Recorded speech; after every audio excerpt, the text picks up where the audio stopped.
मैं आज आपसे एक ऐसी बात करना चाहता हूँ जो बहुत ही मुख्य है। मैं आपसे रिश्तों और खासकर विवाहित जीवन के बारे में बात करना चाहता हूँ। आप शादीशुदा नहीं है तो एक पल रुकिए। मेरा मानना है कि स्वस्थ अच्छे रिश्ते जीवन के गियर में तेल के तरह है। इसके बिना आपके गियर में रेत हो जाते हैं। जब आपकी अच्छी और स्वस्थ दोस्ती होती है, जब आपके बच्चों, भाई बहनों, अपने परिवार, सहकर्मियों के साथ अच्छे संबंध होते हैं, तब अच्छे होते हैं। लेकिन जब चीज़ें खराब होती है, अगर काम पर लोगों के साथ रिश्ते खराब होते हैं, तो आप सुबह उठने और काम पर जाने के लिए उत्सुक नहीं होते। आप जो करते हैं वो शायद आपको पसंद हो सकता है, पर ये कष्टप्रद रिश्ते हैं तो ये जीवन को दुखी कर सकता है। परमेश्वर के साथ हमारे रिश्ते के बाद सबसे मुख्य संबंध हमारे जीवन साथी के साथ हमारा संबंध है। अगर आपका विवाहित जीवन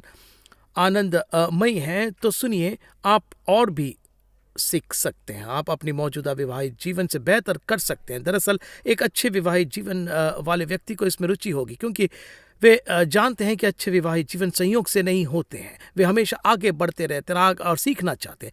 यदि आपका विवाहित जीवन खराब है तो आपको दरअसल सुनने की ज़रूरत है। यदि आप तलाकशुदा है तो कभी शादी नहीं करना चाहते तो आपको सुनने की ज़रूरत है। यदि आप अविवाहित है और शादी नहीं करना चाहते हैं तो आपको इसे सुनने की ज़रूरत है। यदि आप अविवाहित है, कभी शादी नहीं करना चाहते हैं तो और शादी में रुचि नहीं रखते हैं तो आपको इसे सुनने की ज़रूरत है, क्योंकि इसमें कुछ सिद्धांत है जो सभी रिश्तों पर लागू होते हैं। कुछ चीज़ें होगी जिन्हें यदि आप सुनते हैं तो आप अपने जीवन में व्यक्तिगत रूप से लागू कर पाएंगे। मैं यकीन दिलाता हूं कि ये चीज़ें आपकी मदद करेंगी। मैं आपके साथ जो विचार साझा करूंगा वे वचन से लिए गए। प्रभु ने हमें सिरजा है। उन्होंने मनुष्य को इसलिए बनाया क्योंकि वे संबंध चाहते हैं। प्रभु अच्छे हैं और महान है और परिपूर्ण पढ़ते हैं और प्रेमपूर्ण संबंधों के स्वामी है। दरअसल वास्तव में मैंने कुछ समय पहले एक किताब ली और बस वचन से कुछ विचारों को लिख लिया। मैं उन्हें आपके साथ आज साझा करने जा रहा हूँ। हाय, मैं बेलस कॉलनी हूँ। जीवन में हम सब अनिश्चितता देखते हैं, फिर चाहे वो आर्थिक समस्या हो, रिश्ते में दरार हो, स्वास्थ्य समस्या हो या फिर आपके उद्देश्य को जानने की बात हो। एक बात तो पक्की है, परमेश्वर आपको देख रहे हैं। वो आपको चाहते हैं, पर चाहे आप किसी भी सामना क्यों न कर रहे हो, उसके पास उसका जवाब है।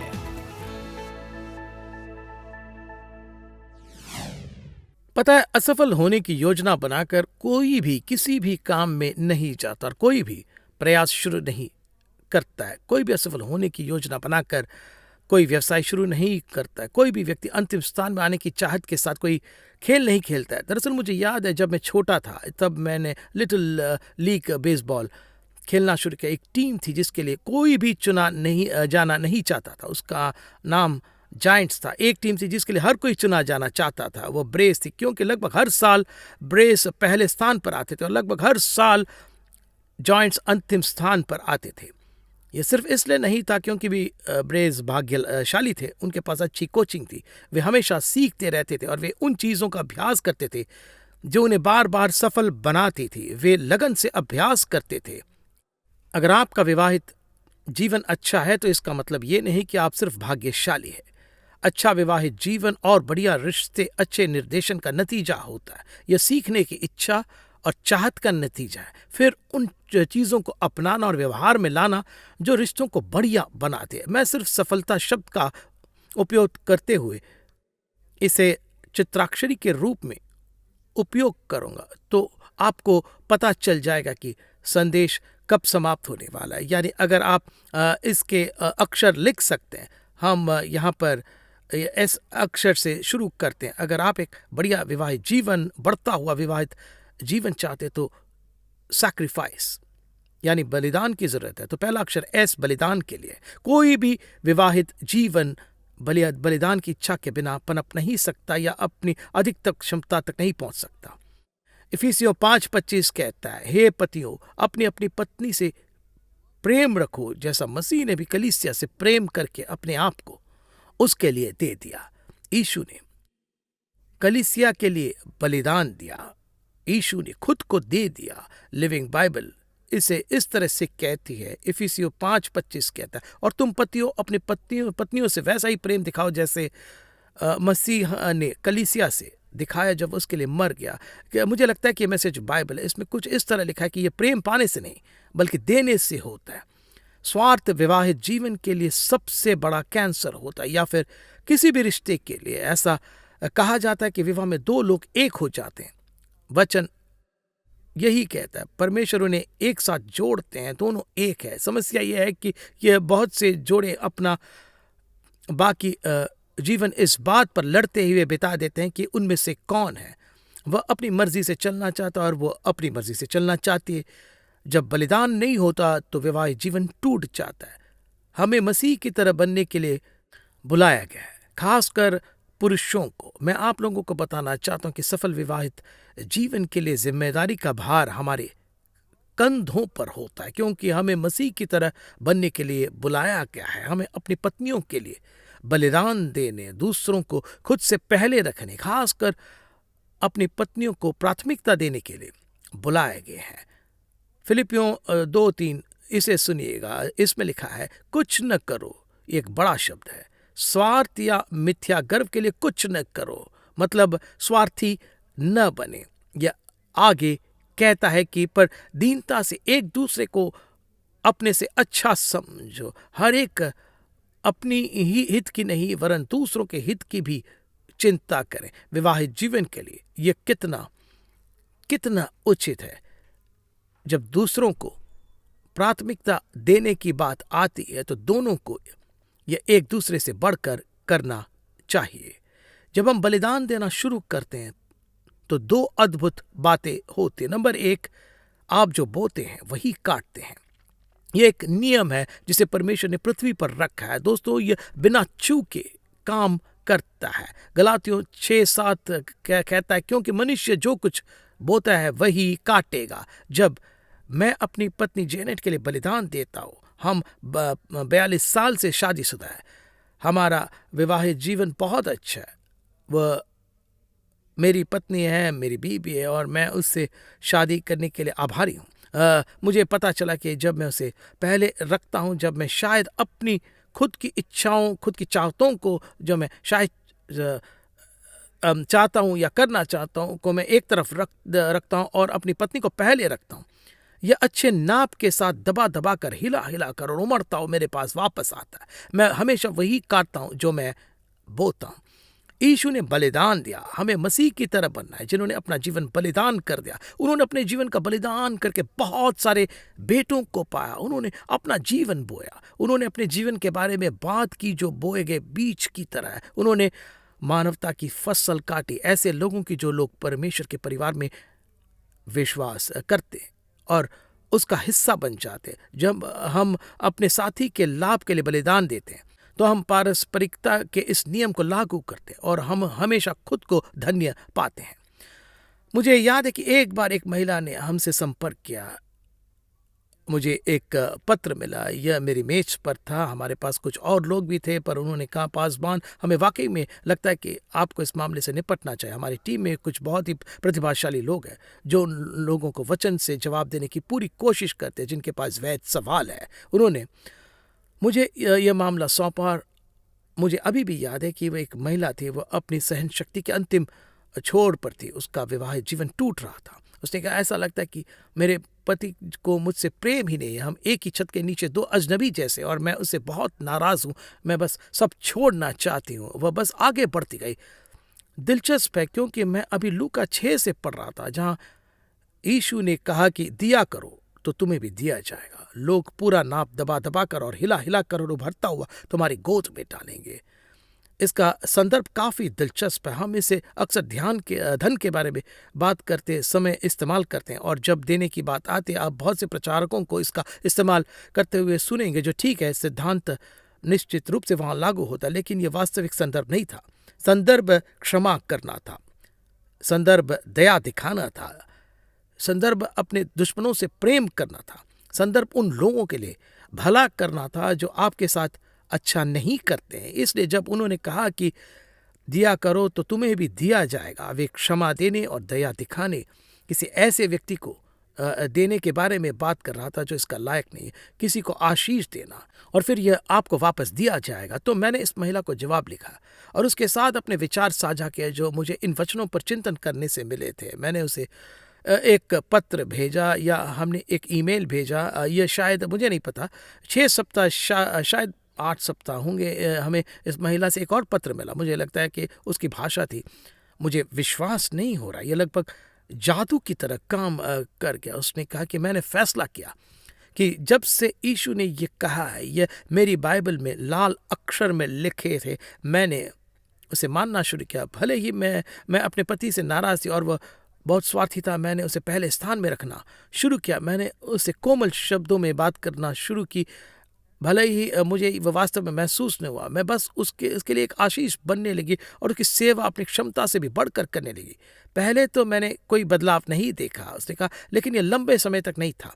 शायद कुछ हफ्तों के भीतर मैंने उसमें बदलाव होते देखना शुरू किया और अचानक मुझे उससे ऐसी चीज़ें मिलने लगी जिनकी मुझे उम्मीद ही नहीं थी। उसने मुझसे कोमल शब्दों में बात करना शुरू किया, मेरे लिए कुछ करना शुरू किया। अब 2 महीने 8 सप्ताह बीत चुके हैं। उसने कहा, मेरा वैवाहिक जीवन बदल गया है। मुझे उम्मीद नहीं थी कि ये इतनी जल्दी हो जाएगा, लेकिन सिर्फ सरल से विश्वास से, क्योंकि यीशु ने कहा अगर मैं ये करूँगी तो मुझे ये सब मिलेगा। उसने कहा ये सच है। ये मेरे पास वापस आ गया, पूरा नाप दबा दबा कर और हिला हिला कर, और उभरता हुआ परमेश्वर ने मुझे आशीष दिया है। तो जब हम बलिदान देते हैं, और मुझे पता है कि अभी कुछ लोग मेरी बात सुन रहे हैं, आप विवाहित जीवन से खुश नहीं है या शायद किसी अन्य रिश्ते से, जैसे कि मैंने यहाँ शुरू में कहा था कि यह जीवन में बहुत से अलग अलग रिश्तों पर लागू होता है। आपको लगता है कि आप अपनी मुट्ठी से किसी के जबड़े पर वार कर रहे हैं, इसके बजाय आप कोमल बने। इसके बजाय आप कोमल बने, आप इसके बजाय जीवन के शब्द बोले, कुछ बलिदान दें। वचन कहता है कि जब हम उन लोगों के साथ अच्छा करते हैं जो इसके लायक नहीं है, जब हम अपने शत्रुओं के साथ अच्छा करते तो यह उनके सिर पर गर्म आग के अंगारों को ढेर जैसा, यह पवित्र आत्मा की दोषी ठहराने वाली शक्ति के बारे में बात करने के लिए एक रूपक मात्र है जो उन पर आएगी।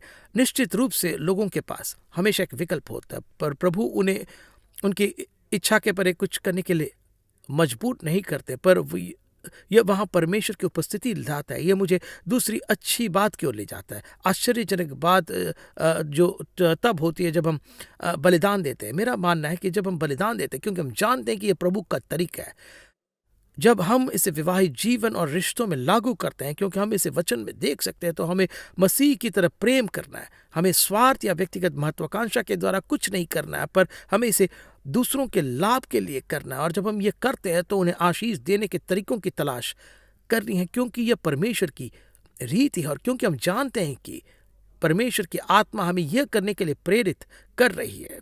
मेरा मानना है कि यह वहाँ परमेश्वर की उपस्थिति लेकर आता है। पूरे वचन में जहाँ बलिदान दिया गया वहाँ परमेश्वर थे। यह हमारे द्वारा इच्छित कार्य करवाने के लिए परमेश्वर का कोई गुप्त तरीका नहीं है, पर जब हम वचन का अनुसरण कर रहे होते हैं और हमारा विश्वास परमेश्वर के वादों और उनकी आज्ञाओं से जुड़ा होता है और हम उनका पालन कर रहे होते हैं, या हम जानते हैं कि आत्मा हमें कुछ करने के लिए प्रेरित कर रहे हैं, तो यह प्रभु की उपस्थिति को लाता है। आप देखते हैं कि यह गिदोन के साथ हुआ था, यह दाऊद के साथ हुआ था, सुलेमान के साथ हुआ था। परमेश्वर की उपस्थिति कई बार बलिदान के साथ पर भस्म करने वाली आग के रूप में आई थी, और यह सिद्धांत आज भी सत्य है। जब हम बलिदान देते हैं तो यह होता है क्योंकि यह परमेश्वर की रीति है। हम जानते हैं कि ये उनकी आत्मा हमारा मार्गदर्शन करती है और उनकी उपस्थिति आती है और उनकी उपस्थिति चीज़ों को बदल देती है। आपको याद है या शायद नहीं, शायद याद है कि फिलिस्तीनियों ने परमेश्वर के संदूक पर कब्जा कर लिया था। एली याजक और उसके 2 बेटे दुष्ट थे, खासकर बेटे। वे गलत सलाह पर परमेश्वर के संदूक को फिलिस्तीनियों के खिलाफ युद्ध में ले गए, और परमेश्वर का संदूक वह जगह थी जहां परमेश्वर की उपस्थिति पुरानी वाचा के तहत करूबों के बीच दया के आसन के ऊपर रहती थी। यह वह स्थान था जहां परमेश्वर की प्रत्यक्ष उपस्थिति निवास करती थी। फिलिस्तीनियों ने परमेश्वर के संदूक पर कब्जा कर लिया। उन्होंने इसे ले लिया और दागोन के घर में रख दिया। दागोन वह देवता था जिसकी वे पूजा करते थे। ये राक्षस देवता था और यह आधा मछली और आधा मनुष्य था, इसलिए उन्होंने इसे वहां रख दिया। लेकिन वे सुबह आए और दागोन की बड़ी मूर्ति परमेश्वर के संदूक के सामने अपने चेहरे पर गिरी पड़ी थी। वे कहते हैं, ये क्या बकवास है, हमें याद नहीं कि कल रात भूकंप आया था, हमारा देवता अपने चेहरे पर कैसे पड़ा है। वे कहते हैं, ठीक है, चलो उसे फिर से खड़ा करते हैं। वे अपनी रस्सियां और चरखी लेते हैं, वे दागोन को उसके सिंहासन पर वापस रखते हैं। अगले दिन आया और दागोन फिर से गिरा पड़ा था और इस बार उसका सिर धड़ से अलग था और उसके हाथ टूटे हुए थे। यह वह दिखाता है दोस्तों कि जब परमेश्वर की उपस्थिति आती है तो अंधकार की शक्तियां टूट जाती है। शैतान अपना हाथ बढ़ाकर आपको छू भी नहीं सकता। प्रभु की उपस्थिति शत्रु के कार्यों को नष्ट कर देती है। यीशु ने कहा कि मैं शैतान के कार्यों को नष्ट करने आया हूं। और जब परमेश्वर की उपस्थिति आती है तो दोस्तों शैतान की उपस्थिति चली जाती है। अब एक और बात जाहिर है और शायद आप इसे जानते हैं, यदि आप अपने विवाहित जीवन में अपने घर में परमेश्वर की उपस्थिति लाना चाहते हैं तो उनकी आराधना में कुछ समय बिताएं। प्रभु अपने लोगों की स्तुति में निवास करते हैं। यशायाह ने कहा कि प्रभु उससे मिलते हैं जो आनंदित होते हैं। तो यदि आप एक ऐसे व्यक्ति हैं जो प्रभु की आराधना करते हैं तो इसे करें और भरपूरी से करें। अपने हाथ ऊपर उठाएं, उनकी आराधना करें। अपने घर, अपने अपार्टमेंट, कमरे को परमेश्वर की स्तुति से भरे, विश्वास में आगे बढ़े, उनके वचनों का पालन करें और अपने विवाहित जीवन की खातिर बलिदान देने के लिए तैयार रहे। फिर हम अपने शब्द सफलता के दूसरे अक्षर पर आते हैं। विवाहित जीवन में सफलता पाने के लिए अक्षर यू का अर्थ है अंडरस्टैंडिंग, यानी समझ। आपको अपने जीवन साथी, अपने पति या अपने पत्नी को समझना होगा। मैं आपको 1 पत्रस 3:7 पढ़कर सुनाता हूं। पतियों, तुम भी बुद्धिमानी से पत्नियों के साथ जीवन निर्वाह करो और स्त्री को निर्बल पात्र जानकर उसका आदर करो, ये समझकर कि हम दोनों जीवन के वरदान के वारिस हैं जिससे तुम्हारी प्रार्थनाएं रुक न जाए। यदि तुम अपनी पत्नी को नहीं समझते तो तुम उसका उचित आदर नहीं कर सकते। यदि तुम अपने पति को नहीं समझते तो तुम उसका उचित आदर नहीं कर सकते। एक पुरुष और एक महिला, एक पति और पत्नी के बीच शारीरिक और मनोवैज्ञानिक दोनों अंतरों को समझना महत्वपूर्ण है। फिर वे अनोखी और छोटी छोटी बारीकियां जो प्रभु ने आपके जीवन साथी के व्यक्तित्व में डाली है, आपको उन चीज़ों को भी सीखने और समझने की ज़रूरत है कि उन्हें क्या प्रेरित करता है। ये समझे कि वे किस तरह से जुड़े हुए हैं। अपनी पत्नी को समझने का प्रयास करें, पति को समझने का प्रयास करें। उसने कहा कि जब हम उनके साथ समझदारी से नहीं रहते और हम उनका आदर नहीं करते तो उसने कहा कि हमारी प्रार्थनाएं, ये बहुत ही दिलचस्प बात है कि हमारे प्रार्थनाएं कहीं बाधित ना हो। इसका शाब्द के अर्थ है कि हमारी प्रार्थनाएं कटनी नहीं चाहिए। ठीक उसी तरह जैसे आप पेड़ की शाखा को काट देते या पेड़ की जड़ों को काट देते तो कोई फल बिल्कुल नहीं मिलेगा, कोई खुशी का फल नहीं होगा, कोई प्रेम का फल नहीं होगा। वे सभी अद्भुत चीज़ें जो हम अपने विवाहित जीवन और रिश्तों में होते देखना चाहते हैं, हम अपनी प्रार्थनाओं का उत्तर नहीं देखते हैं। वे कट जाते हैं क्योंकि हम उन पर समझ के साथ विचार नहीं करते। मेरे पास एक छोटा सा पेड़ था जो मेरे पिताजी ने मुझे दिया था। मेरे पिताजी के पास 2 हरे अंगूठे थे, जैसे कि हम कहते हैं। वे कुछ भी उगा सकते थे। उनके पास जितने भी पेड़ थे उनमें से मेरा पसंदीदा पेड़ एक रामफल का था। ये बड़े फल एक तरह से बड़े हरे बलूत के फल की तरह होते हैं। अगर आपने कभी नहीं खाया तो मैं आपको बताना चाहता हूँ कि वे स्वादिष्ट होते हैं। मेरे पिताजी मुझे ये छोटा सा गमले में लगा रामफल का पेड़ देते हैं जिसे उन्होंने उगाया। मैंने इसे अपने घर की पीछे लगाया। मैं बहुत उत्साहित था। इस पेड़ को खाद दी, चारों ओर खुदाई की, मैंने इसकी देखभाल की और ये तेज़ी से बढ़ा। मैंने इसे पानी दिया और बात यह थी कि ये कहाँ बढ़ता है। जहाँ तक मेरी जानकारी है, ये मेक्सिको के राष्ट्र में बढ़ता है। कुछ विशेष कीट है जो इनका परागण करते हैं। हालांकि हमारे पास निश्चित रूप से मधुमक्खियां और अन्य चीज़ें थी। मुख्य कीट जो उन रामफल के पेड़ों का परागण करते वे हमारे क्षेत्र में नहीं है। मेरे पिताजी ने कहा जब ये काफ़ी बड़ा हो जाता है और इसमें फूल आने लगते हैं तो आपको सीढ़ी पर चढ़कर सभी पराग को एक कप में गिराना होगा। फिर एक छोटा पेंट ब्रश ले और हाथ से सभी मादा फूलों का परागण करें। तो मैंने ये किया। मतलब कई हफ्ते तक मैं इस पेड़ में सीढ़ी पर चढ़कर पराग को गिराता रहा। मैंने इसे इस छोटे से चीनी मिट्टी के कप में रखा।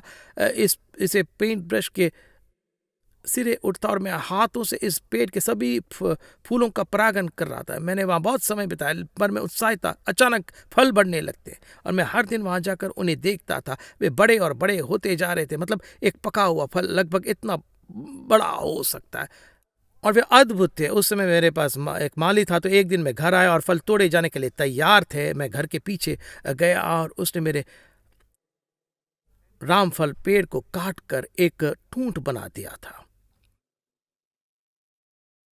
उसने सभी शाखाएं और सभी फल फेंक दिए। मैंने उसे फोन किया, कहा कि तुमने क्या किया? तुमने मेरे रामफल के पेड़ को काट दिया। उसने कहा कि अच्छा, मैं बस चीजों को काट रहा था, मुझे नहीं पता था कि वह क्या था। यह मुझे इस विशाल बलूत के फल जैसा लग रहा था। मैंने कहा, भाई, मैंने महीनों महीनों से उस पेड़ की देखभाल की थी, आखिरकार उस फल को तोड़ने का इंतजार कर रहा था, और तुमने उसे काट दिया। मतलब मैं उसे मारना चाहता था और परमेश्वर से कहना चाहता कि मैंने उसे मृत पाया। मैं उस पर बहुत क्रोधित था, पर मुझे उसे माफ करना था जो मैंने किया। मैंने उसे जाने दिया, उसने माफी मांगी, और बस मैंने फिर कभी इस बारे में बात कही। पर मैं आपको बता नहीं सकता कि मैं कितना निराश था। वचन कहता है, अपनी पत्नी के साथ समझ और सिद्धांत के साथ रहो, और अपने पति के साथ भी रहो। यदि आप एक दूसरे को समझना नहीं सीखते हैं और उनका सम्मान नहीं करते, तो आपकी प्रार्थनाएं कम हो सकते हैं। हम शैतान को अंदर आने और हमारी प्रार्थनाओं को कम करने की अनुमति देते हैं। मैं चाहता हूं कि मेरी प्रार्थनाएं सुनी जाएं दोस्तों। मैं नहीं चाहता कि जब फल खाने के लिए तैयार हो तो प्रार्थनाएं कम हो जाए। अपने जीवन साथी को समझना बहुत जरूरी है। पति को आप कैसे समझ सकते हैं? पत्नी को आप कैसे समझ सकते हैं? बाइबल से जो पहला नंबर परमेश्वर ने हमें बनाया, वे हमें समझते हैं। जब पति और पत्नी को समझने की बात आती है, तो परमेश्वर के वचन से बहुत सारे खजाने निकाले जा सकते हैं। मैं आपको अभी इसमें से एक बताता हूँ। इफिसियों 5:25 में जो आयत हम पढ़ते हैं, वह आगे बढ़ता है और इस बारे में बहुत सारे अद्भुत निर्देश देता है कि पतियों को अपनी पत्नियों से कैसे प्रेम करना चाहिए और पत्नियां अपने पतियों के प्रति कैसे प्रतिक्रिया करते हैं। ये एक तरह से एक सुनहरे सोने के टुकड़े में सब कुछ समेट देता है। इफिसियों 5:33 में यह कहा गया, पर तुम में से हर एक अपनी पत्नी से अपने समान प्रेम रखो, और पत्नी भी अपने पति का भय माने। तो संक्षेप में, पति अपने पत्नी से प्रेम करे और पत्नियां अपने पति का आदर करें। सुनिए, यहाँ एक बात आपके अंगीकार के मूल्य के लायक है। अगर आप मेरी बात सुन रहे हैं और आप मेरी अगली बात समझ गए हैं, तो ये आपकी मदद जरूर करेगी। मैं आपको नहीं बता सकता कि आपकी कितनी मदद करेगी। देखिए, दुनिया में किसी भी चीज से ज्यादा औरतों को जो चाहिए, और वो है प्रेम। वे जानना चाहते हैं कि उनसे प्रेम किया जाता है। दुनिया में किसी भी चीज से ज्यादा मर्द जो चाहते हैं, वह है सम्मान, और ये जानना कि उनका सम्मान किया जाता है। तो पत्नियां आपके पति सम्मान चाहते हैं। कुछ औरतें सोचती हैं, अच्छा, अगर मैं उनसे ज्यादा प्रेम करूंगी तो शायद वे मुझसे ज्यादा प्रेम करेंगे। देखिए, अपने पति को वह ज्यादा देना जो आपको चाहिए का मतलब ये नहीं है कि आपको वो मिलेगा जो आपको चाहिए, पर उन्हें वह देना जो उन्हें चाहिए। वह तरीका है जो उनके लिए आपको वो देने का द्वार खोलता है जिसकी आपको जरूरत है। कि आपको प्रेम की जरूरत है, उनका ज्यादा सम्मान करें, वे आपसे ज्यादा प्रेम करेंगे, जवाब देंगे। पति अपनी पत्नी से आपको ज्यादा सम्मान करवाने का तरीका है कि आप उनसे ज्यादा प्रेम करें। अलग अलग प्रेम भाषाओं पर एक किताब लिखी गई। मुझे लगता है कि इसमें से बहुत कुछ है। इसमें निश्चित रूप से बहुत सारी उप श्रेणियां हो सकती है, लेकिन मूल रूप से लोगों की एक प्रेम भाषा होती है। यह उपहार देना हो सकता है, यह गुणवत्तापूर्ण समय बिताना हो सकता है, यह चीज़ों को ठीक करना हो सकता है, यह सही तरह का शब्द बोलना हो सकता है, और आदि। पति, आपको यह सीखने की जरूरत है कि आपकी पत्नी की प्रेम भाषा क्या है। महिलाओं, आपको यह समझने की जरूरत है कि आपके पति को किस बात से सम्मान मिलता है और किस बात से उन्हें अपमानित महसूस होता है। शायद यह उन्हें सार्वजनिक रूप से सही करना हो। वह कहता है, यार, यह बहुत लंबी पैदल यात्रा थी। वह कहते हैं, बहुत लंबी पैदल यात्रा। तो मजाक कर रहे हो, आप लोगों के सामने ऐसी बात कहते हैं। वह कहता है, वह कार हमें लगभग टक्कर मार देती, और वह कह रहे, ओ वह हमसे 1 मील दूर थे। आप हमेशा उन्हें सुधारते रहते हैं। वे इस वजह से बहुत अपमानित महसूस करते हैं। अब ये हो सकता है सच या झूठ हो, लेकिन आपको पता लगाना होगा। उन्हें समझे, पता लगाएं कि उन्हें किस बात से सम्मान महसूस होता है और उन्हें उचित सम्मान दें। और पतियों, आप अपनी पत्नी से प्रेम करें। पत्नियों, अपने पति का सम्मान करें। तो नंबर 1 वचन में जाए। हम और भी बहुत कुछ कह सकते हैं, पर यह सिर्फ एक उदाहरण है। अपने जीवन साथी को समझने का दूसरा तरीका ऐसे लोगों को ढूंढना जो अपने विवाहित जीवन में सफल रहे हो। और नीति वचन 13:20 कहता है, बुद्धिमानों की संगति कर, तब तू भी बुद्धिमान हो जाएगा, परंतु मूर्खों का साथ ही नाश हो जाएगा। अगर आपके वैवाहिक जीवन में कुछ समस्याएं, तो किसी ऐसे व्यक्ति को ढूंढे जो इसे सही तरह से तरीके से कर रहा हो। ऐसे जोड़े को ढूंढे जिनकी शादी सफल हो और उन्हें लंच पर बुलाए, डिनर पर बुलाए, उनसे सवाल पूछे, आप लोग क्या करते हैं, आप संघर्ष से कैसे निपटते हैं, आपने इतने सालों में इन चीज़ों से कैसे कामयाब बना। लेकिन कभी कभी हम जो करते हैं वही है कि पत्नी अपने रिश्ते से खुश नहीं होती, इसलिए वह किसी और की तरह आकर्षित होते हैं जिसका वैवाहिक जीवन खराब है, और वे उन सभी चीज़ों पर सहानुभूति जताते हैं जो उनके पति नहीं कर रहे। यह समस्या को और भी जटिल बनाता है। तो कुछ ऐसे लोगों को ढूंढे जो इसे सही तरीके से कर रहे हो, जिनका वैवाहिक जीवन सही हो, उनसे सीखे और आगे बढ़े। फिर आखिरी बात जो मैं कहना चाहता हूँ वो अपने जीवन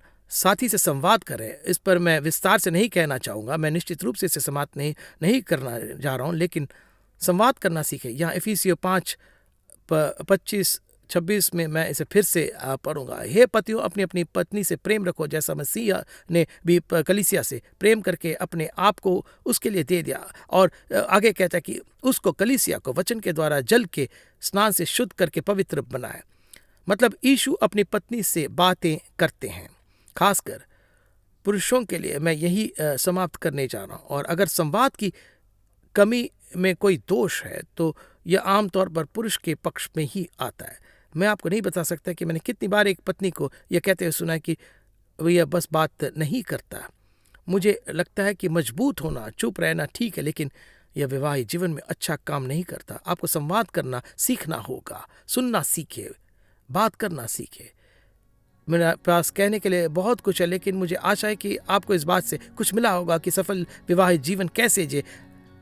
मैं प्रार्थना करता हूं कि प्रभु आपको अपने वचन से समझ प्रदान करे। अगर आपने कभी यीशु को अपने जीवन का प्रभु नहीं बनाया तो यहीं से सब कुछ शुरू होता है। वे अच्छे स्वस्थ रिश्तों का आधार है। आज ही उन्हें आप पुकारें, आप कभी निराश नहीं होंगे। जाहिर है हम सफलता शब्द को पूरा नहीं कर पाए, तो आपको बस वापस आना होगा और पता लगाना होगा कि हम क्या कहना चाहते हैं। अगर आप इससे चूक गए तो आप अपने जीवन का आधा हिस्सा खो देंगे। हम अगली बार शुरू करते समय खासकर संवाद के बारे में थोड़ा और बात करेंगे कि कैसे परमेश्वर ने पुरुष और महिलाओं को अलग अलग तरीके से बनाया है। बहुत अच्छी बातें हैं। काश मेरे पास ये सब एक संदेश में समेटने का समय होता, पर हमारे पास समय नहीं है। तो अगली किश्तों के लिए आइए, और मैं आपको बस इतना बताना चाहता हूँ कि आप अपनी दुनिया में इससे बहुत कम सुन पाएंगे। आपसे प्रेम किया जाता है, प्रभु आपसे प्रेम करते हैं। आओ आपको देखते हैं। आप उनके लिए अंतहीन सूची में कोई संख्या नहीं है। आप लोगों के समुद्र में एक चेहराहीन व्यक्ति नहीं है। वे आपको जानते हैं, आपसे प्रेम करते हैं और आपकी मदद करना चाहते हैं। उनके पुत्र यीशु को पुकारें, और दोस्तों वे आपके लिए वहां मौजूद होंगे। आंसर्स विद बिल एस्कोनली देखने के लिए आपका धन्यवाद।